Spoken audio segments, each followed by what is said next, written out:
Some things you're not supposed to see, especially when no one's supposed to know you were looking. Noah had run out to grab something from the store. Just 20 minutes, he said. Maybe 30 if the rain didn't get worse. I stayed behind, half watching whatever was playing on the muted living room TV, half scrolling through my phone. Their house was big but quiet in a way that made every sound suspicious. The old floorboards had opinions. The walls breathed when you didn't expect them to. I'd only visited a couple times before, but this was the first time I'd ever been alone here. Or, I thought I was. Somewhere upstairs, water began to run, the unmistakable hiss of the shower. That surprised me.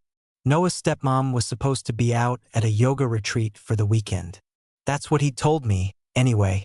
But as the pipes groaned and the water hissed hotter, I realized I wasn't alone after all. I stood at the foot of the stairs, unsure what to do. Call out? Text Noah? Or just ignore it? That's when I heard it. Not just the shower. A voice. Faint. Humming. No. Speaking. A woman's voice. Direct. Close. I walked halfway up the stairs. Slowly. The hallway was dim, only natural light from a side window. The door to the upstairs bathroom was half closed, fog curling out in thin trails from beneath it. I should have turned around. I should have gone back downstairs. But I didn't. Instead, I moved toward the door, just to listen, just for a second. The frosted glass blurred everything inside into moving shadows. But there was no mistaking the silhouette near the mirror, a woman's form. She was brushing her hair back. Her shape was outlined in steam, like something out of a dream or a memory that didn't belong to me. I wasn't supposed to be here. Not like this.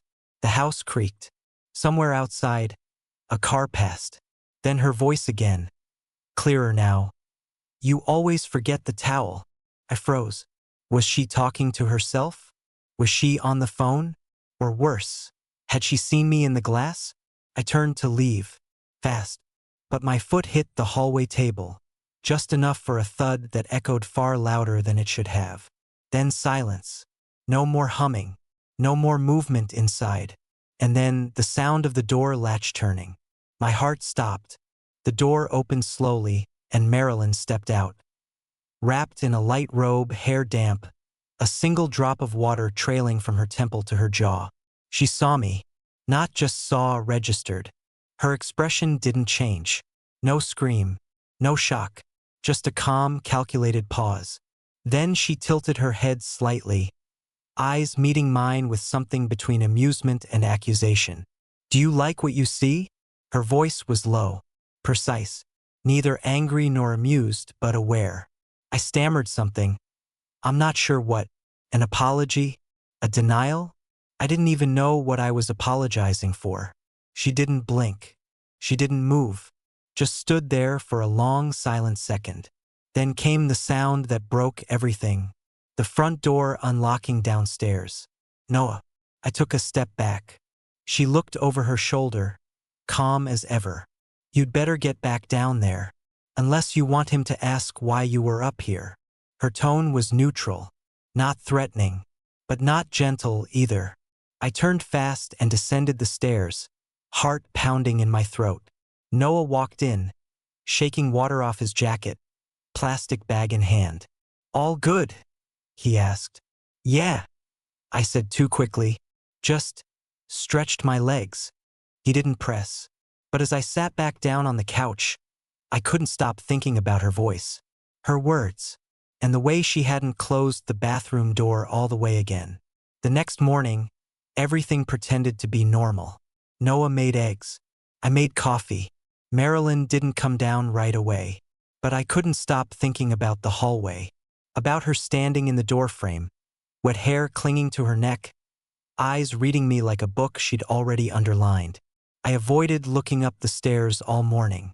Even when I heard her eventually descend, quiet, deliberate steps that somehow still took over the whole house.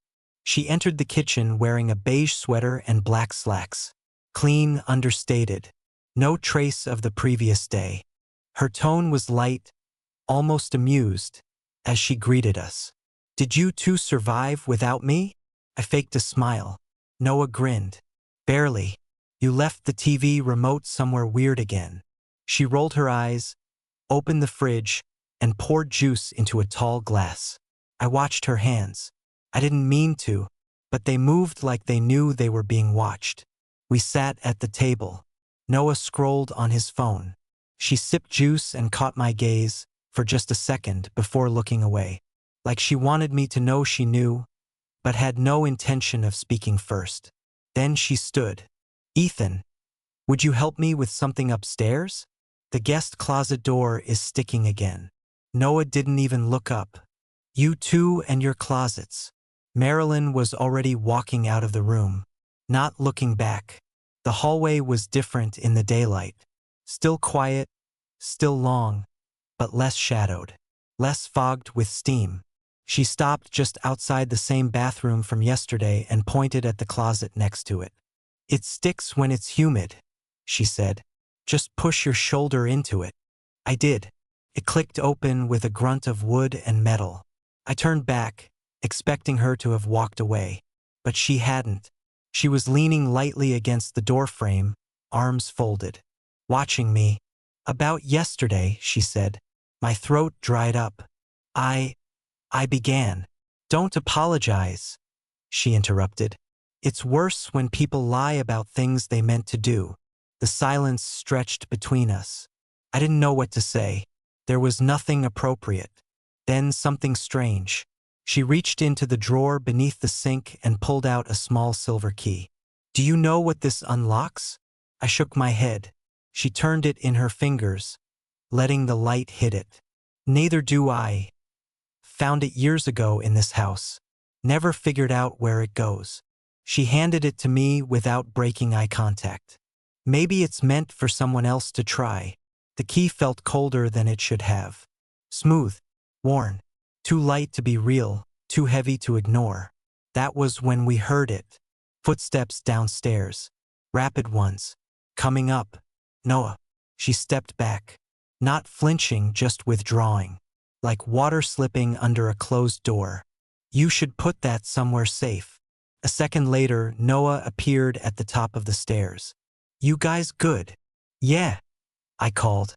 Just needed to unstick the closet. He raised an eyebrow. You staying up there or are we watching the game? Coming. I glanced at Marilyn.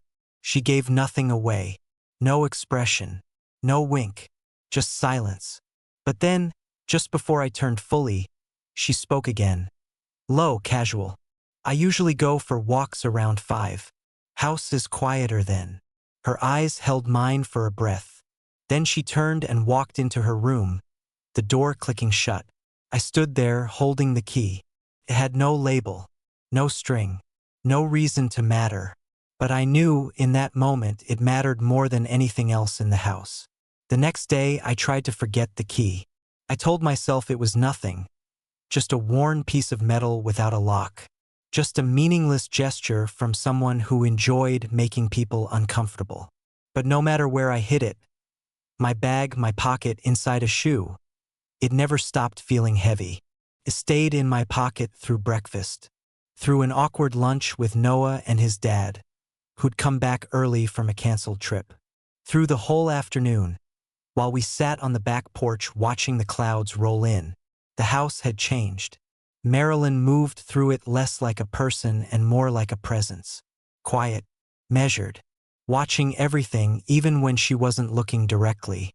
At one point, I caught her glance as she passed behind the sliding glass door. She didn't pause, didn't smile, just looked, like she was making sure I still carried something I hadn't earned. That evening, Noah asked me to help carry some chairs up to the attic. You know the drill, he said. Marilyn's got some new reorganizing plan. Again, we clomped up the narrow wooden stairs, chairs creaking in our hands. The attic door groaned as we opened it. Dry air, dim light, dust floating in silence. I turned to say something and saw Noah crouch by a storage bin. Hey, he said. Random question. Yeah. You weren't in the hallway the other day when Marilyn was in the shower, were you? I froze. Why? She said she thought she heard something, said it was probably nothing, but no, I interrupted. I wasn't. He looked at me, just long enough, then shrugged and went back to the bin. Yeah, thought so, but I could feel my pulse pounding. Not just because I'd lied, but because Marilyn had never told me she said anything to him. So why would she drop that detail? Unless she wanted to force a choice. That night I couldn't sleep. The house was too quiet. The air felt heavier than it should have. At 4:56 a.m., I got up. Noah snored softly behind the door to his room. The hallway lights were off. The bathroom door was shut. Marilyn's room was dark. I walked downstairs, trying to breathe normally. My feet barely touched the steps. The living room window glowed faintly from the street lamp outside. The house felt like it was holding its breath. I sat on the couch, and that's when I noticed it, an envelope, unmarked, small, resting on the coffee table. I looked around. No one, no sound. Inside was a single piece of thick paper, neatly folded once. No greeting, no name, just 7 words. If you're going to watch, then see. Underneath, taped carefully to the bottom corner of the page, the silver key. I stared at it. For a long time, my breath caught somewhere between guilt and something darker. It was no longer just a key to a question. It had become something else, a decision. I held it in my palm, cold again, and this time I didn't put it back. Later that day, we almost got caught. It was around 3 p.m. Noah had gone out for coffee. His dad was upstairs on a Zoom call. I went to the bathroom, just to clear my head, and when I stepped out, Marilyn was standing there. Not startled, not smiling, just waiting. She looked at my hand. "You brought it." I nodded, unsure whether to speak. She leaned slightly against the wall, arms crossed, voice low. "It wasn't meant to be symbolic. But now it is," I said. That was the first time I saw her hesitate. Not with fear, with recognition. Like 2 people realizing they had been playing different games, and both just learned the rules at the same time. She took a step forward. I didn't move. The space between us wasn't physical. It was something else. "If anyone sees us here," she whispered, "they'll ask questions you're not ready to answer." I know. The hallway creaked. Somewhere upstairs, a chair scraped. We stepped apart fast. Too fast. The silence between us snapped like wire. She looked down the hall, then back at me. "There's a tool shed behind the garden. I go there sometimes, just to breathe." She didn't say when. She didn't need to. We both knew what that meant. Then she walked away, slow, even. The same deliberate steps that had started everything. I stood there, still holding the key.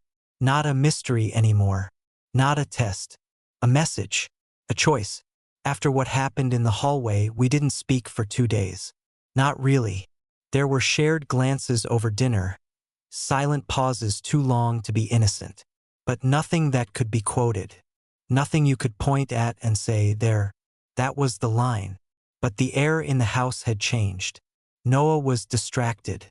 Their dad stayed home longer than expected. Some problem at the office. Marilyn barely left her room.